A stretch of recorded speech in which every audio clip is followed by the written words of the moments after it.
Hello guys, thanks for coming. Today we're gonna share a paper by Jeff Dean's Google Research 2021 annual report. The paper's title is Hurdles to Progress in Long-Form Question Answering.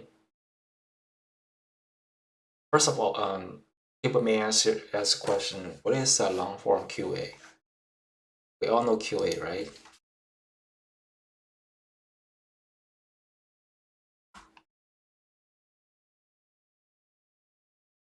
So think about the question. I think there are mainly six types of questions. The first three are easier.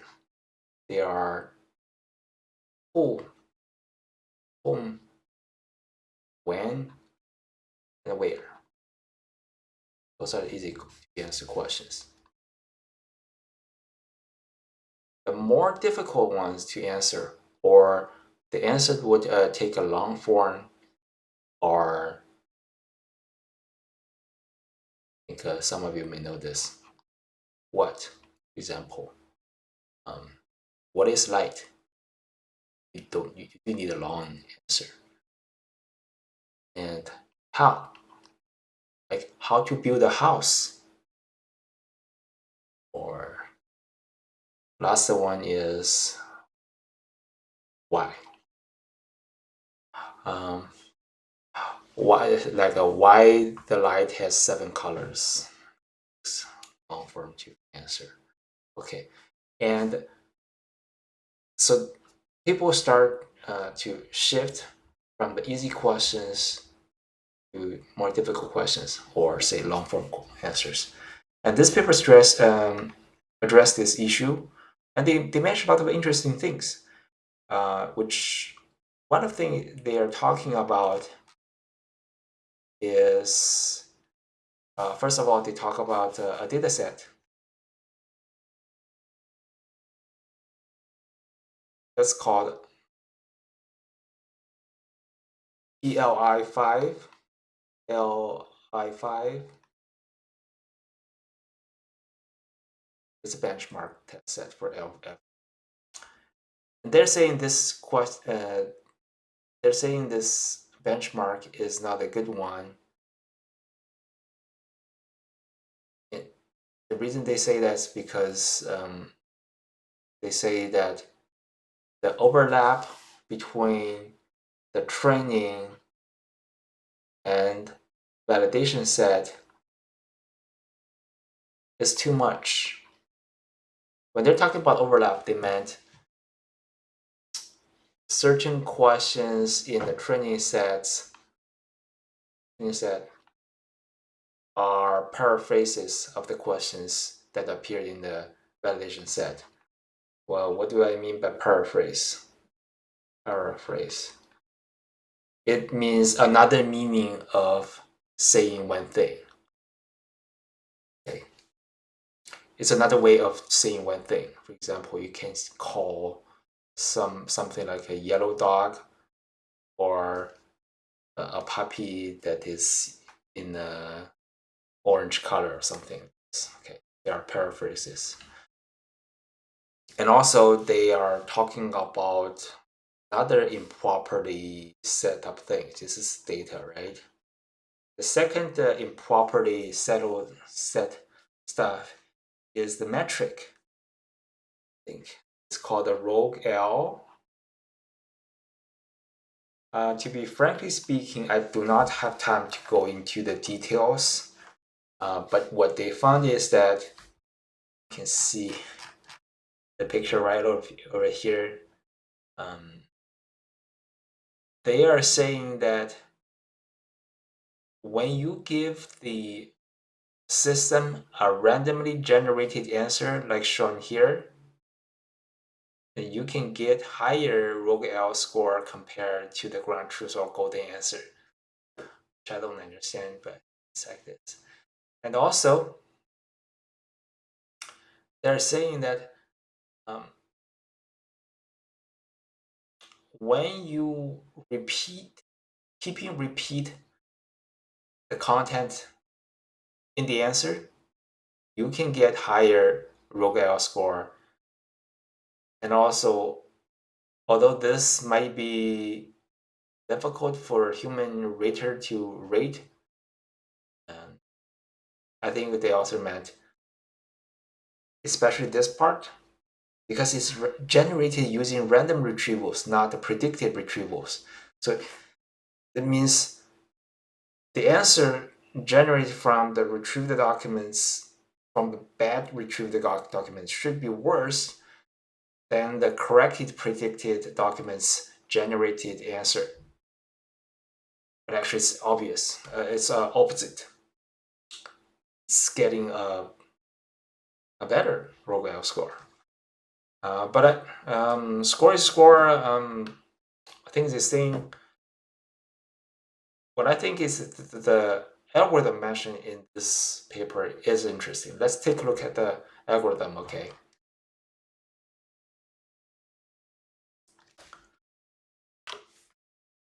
The algorithms. The algorithms contains two modules, which takes in a query as input to the retriever. Retriever generates a embedding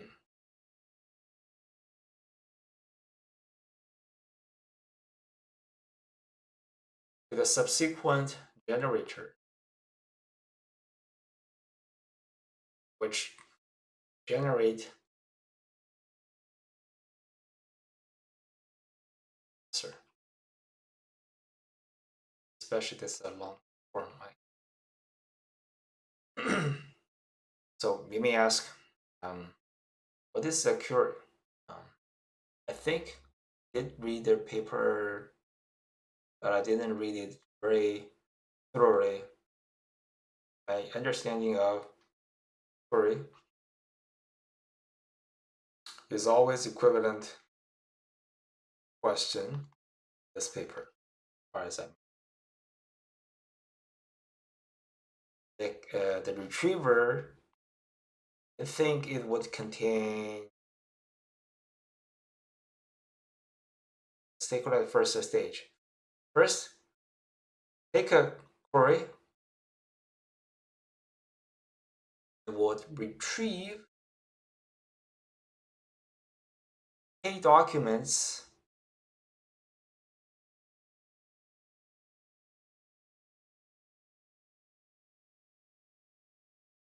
from a pool of documents. This pool they're mentioning, this is like a knowledge corpus. Knowledge corpus, like a Wikipedia.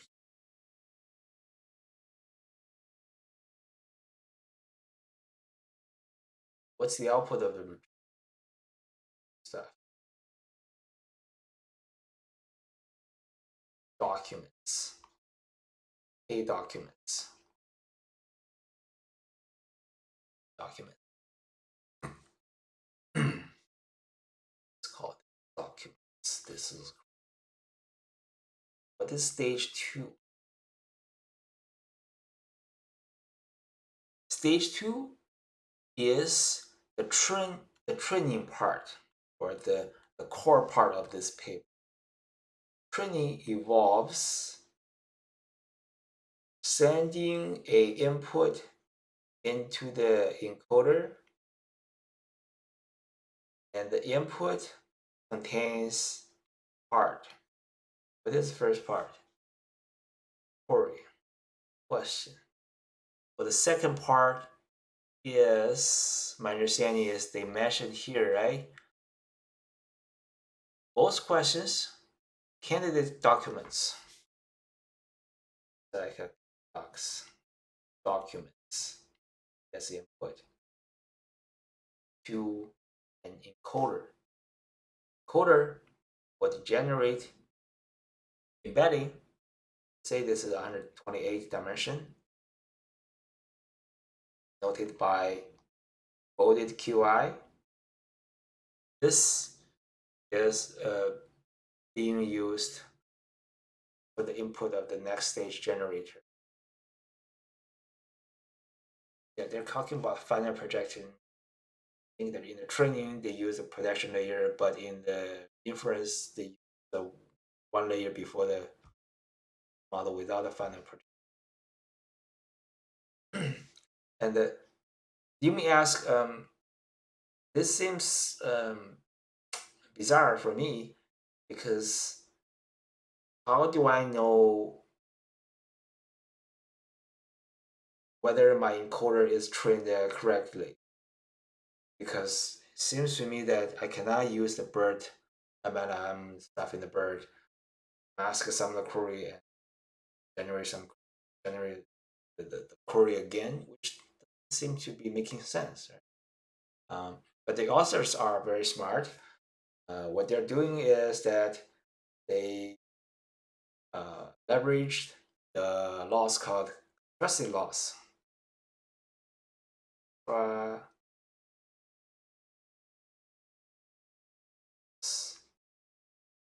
what is contrastive loss? I'm a speech researcher. I know this because I have read the paper back.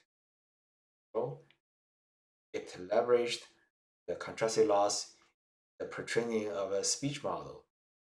Find paper reading of myself, did it, find it on the channel for that wave.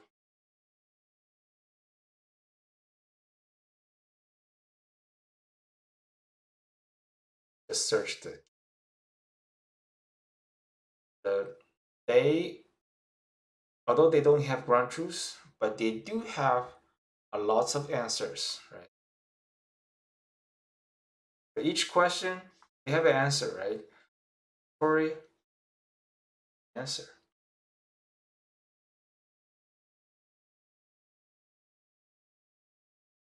They pass the answer through another textual encoder.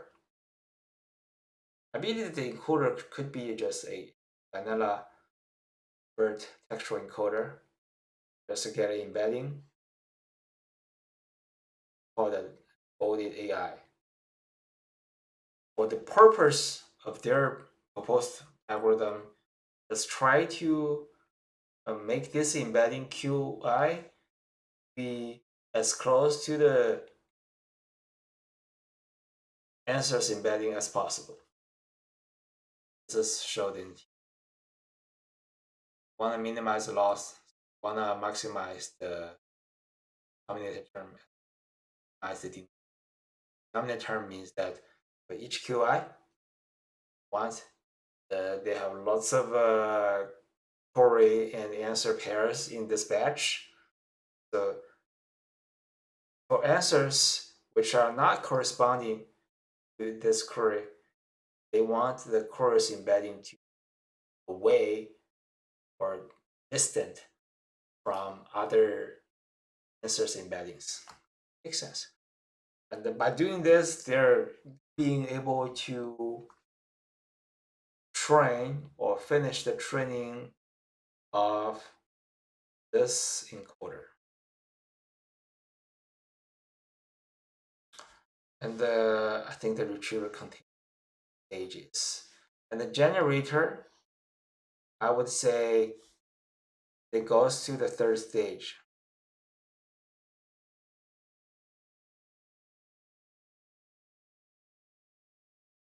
The stage evolves using the embedding QI, passing through a model called a routing transformer, which I'm not familiar with. But I guess it's a transformer, right? You can search the transformer people reading in my YouTube channel, get idea of what transformer. And if you're interested in a routing transformer, I recommend you, encourage you to read that paper. Fun. This one would yield final answer.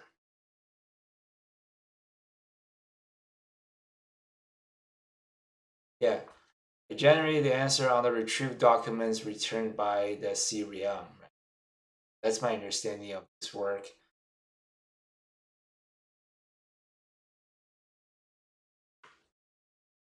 the author did something like this. Instead of going the question directly to the answer, that's my understanding, okay? They first go from question to the documents, then go from documents to answer.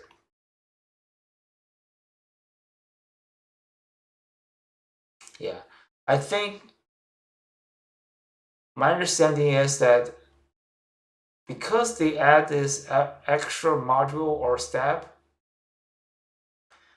they are capable of leveraging huge amounts of Wikipedia or common data database such that those knowledge can be leveraged. And although they have lots of candidates right here, candidates, and in the second stage, they're capable of compress or discard those unused information away so they can distill a useful answer or the exact answer, a good answer as the output paired to this directed training scheme. Okay.